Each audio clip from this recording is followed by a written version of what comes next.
नमस्कार दोस्तों, भारत एक सोच देख रहे हैं आप। दोस्तों, अब चर्चाएं तेज हो गई हैं अखिलेश यादव को लेकर। अखिलेश यादव 2022 में करहल विधानसभा सीट जीत कर आए थे और उसके बाद विधानसभा में बैठना शुरू किया नेता विपक्ष के तौर पर। 24 का चुनाव आया, कन्नौज लोकसभा सीट से चुनाव लड़ा और उसके बाद वहां से जीत हासिल की। यानी कि अब दो जगह से सदस्य हो गए हैं, एक विधानसभा सदस्य और एक लोकसभा सदस्य। ऐसे में एक सीट से इस्तीफा देना है और यह कहा जा रहा है कि करहल विधानसभा सीट अखिलेश यादव छोड़ेंगे और अपने 36 खुद उनको मिलाकर 37 सांसद लेकर वो दिल्ली की तरफ जाएंगे। तो अब करहल वहां पर अगर वो सीट छोड़ते हैं तो वहां से कौन लड़ेगा? वहां से नाम सामने निकलकर सामने आ रहा है तेज प्रताप यादव का। तेज प्रताप यादव करहल विधानसभा सीट से चुनाव लड़ सकते हैं। इसी तमाम बातों को लेकर हम बातचीत करेंगे। चंद्रकांत पत्रकार हमारे साथ मौजूद हैं। चंद्रकांत, बहुत स्वागत है आपका। अखिलेश यादव का सबसे पहले ये फैसला कैसे देख रहे हैं आप कि लखनऊ छोड़ना है और दिल्ली जाना है? देखिए, अखिलेश यादव ने अगर ये फैसला लिया है कि वो दिल्ली की राजनीति करेंगे और कुछ वक्त के लिए उत्तर प्रदेश की राजनीति से, लखनऊ की विधानसभा की राजनीति से दूर रहेंगे, तो ये फैसला बहुत सही फैसला है। आज की जो सियासी परिस्थितियां उत्तर प्रदेश से लेकर देश तक हैं, उनके बीच में अखिलेश यादव का ये फैसला अहम है, समाजवादी पार्टी के लिए भी। क्योंकि देखिए, समाजवादी पार्टी ने पहली बार इतने बड़े नंबर को अचीव किया है। मुलायम सिंह यादव के निधन के बाद और मुलायम सिंह यादव के जीवित रहते समाजवादी पार्टी को 35 मैक्सिमम नंबर मिला था। हाँ। और अखिलेश यादव ने इस नंबर को 37 तक पहुंचा दिया। वोट शेयर भी तकरीबन 34.33% के आसपास पहुंच गया। तो ये बड़ा अचीवमेंट है। और ऐसे मौके पर जब आपके 36 सांसद आपके पीछे खड़े हैं और दिल्ली जा रहे हैं, तो वो सबसे बड़े नेता को ढूंढते हैं कि भाई संसदीय दल का नेता कौन होगा। जाहिर सी बात है, अखिलेश यादव इस्तीफा देंगे करहल से और कन्नौज के सांसद बने रहेंगे तो संसदीय दल के नेता वही होंगे। देखिए, लोकसभा में कोई बहुत मैं ये नहीं कह रहा कि अपरिपक्व सांसद पहुंचे हैं, लेकिन तमाम युवा चेहरे पहुंचे हैं समाजवादी पार्टी की तरफ से। चाहे वो प्रिया सरोज हो, चाहे वो इकरा हो, चाहे वो पुष्पेंद्र सरोज हो, तमाम नेता और यादव परिवार के भी कई सदस्य वहां पहुंचे हैं। कई ऐसे लोग पहुंचे हैं जो राजनीति तो कर रहे थे, लेकिन लोकसभा का जो चातुर्य चाहिए सरकार को, सत्ता को घेरने का, वो अखिलेश यादव के अंदर है। तो इसलिए अखिलेश यादव का वहां रहना जरूरी है। दूसरा, उत्तर प्रदेश में विधानसभा चुनाव होने में भी 2.5 साल का वक्त बाकी है, यानी लंबा वक्त है। अखिलेश कभी भी चुनाव से 1 साल पहले भी अगर यहाँ पर आकर मेहनत शुरू कर देंगे। और देखिए, अखिलेश कोई मंत्री नहीं है, अखिलेश एक सांसद है। तो ऐसा नहीं कि उनके ऊपर बहुत ज्यादा प्रेशर दिल्ली में रहने का रहेगा। वो उत्तर प्रदेश की राजनीति करते रहेंगे, वो सपा के राष्ट्रीय अध्यक्ष बने रहेंगे। और जहां तक उत्तर प्रदेश की बात है, करहल की जो आपने बात की है, जिस सीट की बात की है, करहल में तेज प्रताप यादव, जैसा कि आपने नाम बताया तेज प्रताप यादव का, तेज प्रताप यादव भी सियासत में कोई नए खिलाड़ी नहीं है, अनुभवी हैं, सांसद रह चुके हैं मैनपुरी के। इसके अलावा जमीनी राजनीति की है, एक बार बीडीसी रहे, उसके बाद फिर बीडीसी बनकर निर्विरोध ब्लॉक प्रमुख बने, उनकी माताजी ब्लॉक प्रमुख रहीं और बेहद कम उम्र में। तो मुझे याद है, जो मैं पढ़ रहा था इस पूरे सैफई परिवार के बारे में, तो तेज प्रताप यादव के पिता जो थे, 36 साल की उम्र में उनका निधन हो गया था। तब से तेज प्रताप यादव अखिलेश से बहुत ज्यादा जुड़े हैं, अखिलेश से उनका जुड़ाव है। अखिलेश रिश्ते में उनके चाचा लगते हैं, तो अखिलेश और डिम्पल से उनका बड़ा जुड़ाव है। साथ ही लालू प्रसाद यादव के सबसे छोटे दामाद हैं तेज प्रताप यादव, राजलक्ष्मी की शादी इनके साथ हुई है। तो जाहिर सी बात है, जब करहल में चुनाव लड़ेंगे तो उनके लिए तेजस्वी यादव और जो उनके साले हैं तेज प्रताप यादव, वो भी प्रचार करने के लिए आएंगे। और करहल में क्या है कि जब ये सांसद रहे और जब सांसद नहीं भी रहे, जब नेताजी 19 में सांसद बने, तो जितना काम था एक सांसद का, वो सब मैनपुरी में संभालते तेज प्रताप यादव ही थे।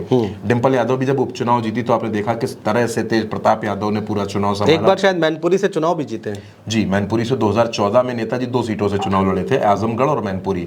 तो जब वो सांसद बन गए दोनों सीटों से, तो नेताजी ने मैनपुरी की सीट से इस्तीफा दे दिया था और मैनपुरी उपचुनाव में ये सांसद बने थे और तेज प्रताप यादव ब्लॉक प्रमुख रह चुके। दूसरा सबसे अहम बात, जब अखिलेश यादव 2022 में करहल से चुनाव लड़े, तो चुनाव का पूरा मैनेजमेंट तेज प्रताप यादव के हाथों में था।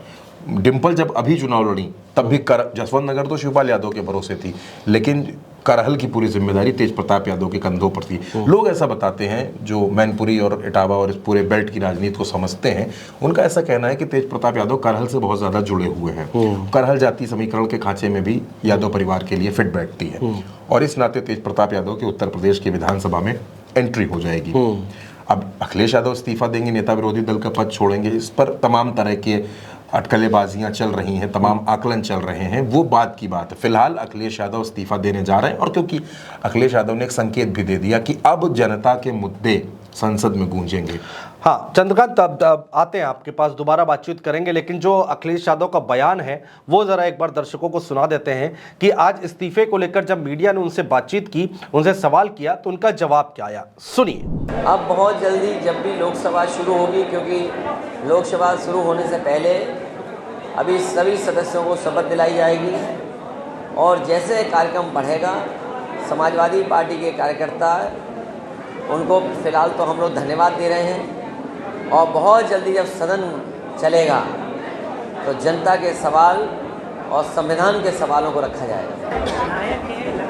मैंने अपने करहल और मैनपुरी के कार्यकर्ताओं से बातचीत भी की, मिलने का भी काम किया और उन लोगों से मैंने कहा भी कि अब जब 2 जगह से चुनाव में जीत गया हूँ तो एक सीट छोड़नी पड़ेगी, तो बहुत जल्दी मैं विधानसभा में अपना जो हमें सीट छोड़नी है उसकी जानकारी दे रही। तो ये बयान दिया गया है अखिलेश यादव की तरफ से। अखिलेश यादव कह रहे हैं कि अब जनता के मुद्दे संसद में गूंजेंगे और करहल की जनता से और कार्यकर्ताओं से वो बातचीत करेंगे और विधानसभा में जाकर वो बताएंगे कि कहां पर कौन सी सीट वो छोड़ रहे हैं, ये लोकसभा छोड़ेंगे या फिर विधानसभा छोड़ेंगे। फिलहाल एक बात तो साफ हो गई है, जो अंदर की खबर ये निकल कर आ रही है कि वो दिल्ली जा रहे हैं और करहल की विधानसभा सीट से इस्तीफा दे देंगे। सवाल अब यहां पर यह भी उठता है चंद्रकांत कि अब विधानसभा में मोर्चा कौन संभालेगा, समाजवादी पार्टी का नेता, विपक्ष कौन बनेगा? देखिए ये बहुत अहम सवाल है और अहम इसलिए भी है क्योंकि सरकार का भी 2.5 साल का वक्त बाकी है, तमाम बजट पेश होंगे, तमाम घोषणाएं होंगी। ऐसे में विपक्ष की तरफ से एक मजबूत चेहरा चाहिए जो सदन में सरकार से सवाल कर सके और वो ऐसे वक्त में जब उत्तर प्रदेश में तकरीबन 10 सीटों पर विधानसभा का उपचुनाव होने जा रहा है। कई नाम अनुजी चर्चाओं में है। मैं अगर आपसे नामों की बात करूंगा तो शिवपाल यादव का नाम सबसे ऊपर चल रहा है। तजुर्बा है शिवपाल यादव को सदन चलाने का, सदन में किस तरह से सरकार को घेरा जाता है। एक नाम इंद्रजीत सरोज का है, पुराने नेता हैं, इनके बेटे सांसद बने हैं पुष्पेंद्र सरोज। इसके अलावा एक नाम राम अचल राजभर का है। राम अचल राजभर और इंद्रजीत सरोज दोनों पहले मंत्री रह चुके हैं, सदन को बारीकी से समझते हैं और जब मायावती विपक्ष में होती थी, क्योंकि ये दोनों बसपा के नेता थे पहले, तो इन्होंने भी सदन में सत्ता पक्ष को घेरा है। और एक नाम है, उस पर मुझे बहुत ज्यादा यकीन नहीं है कि वो हो सकता है, कमाल अख्तर का। मुझे ऐसा लगता है कि मुझे ऐसा लगता है कि अखिलेश यादव नेता प्रतिपक्ष बनाने में भी पीडीए फॉर्मूला लागू करेंगे, क्योंकि तेज प्रताप यादव को उन्होंने करहल से चुनाव लड़ा दिया है, तो अब वो इंद्रजीत सरोज या रामअचल राजभर इन दोनों नामों के साथ जा सकते हैं, क्योंकि लालजी वर्मा भी सांसद बन गए। लालजी वर्मा एक तजुर्बे वाले नेता है। नहीं तो आप 2 नाम ले रहे हो, शिवपाल? नहीं, शिवपाल का नाम तो मैं ये कह रहा हूँ पहले नंबर पर, शिवपाल के नाम से कहीं कोई वो नहीं है, लेकिन अगर शिवपाल नहीं तो फिर रामअचल राजभर और इंद्रजीत सरोज, इन दोनों नेताओं में से कोई नेता विरोधी दल, नेता प्रतिपक्ष बन सकता है।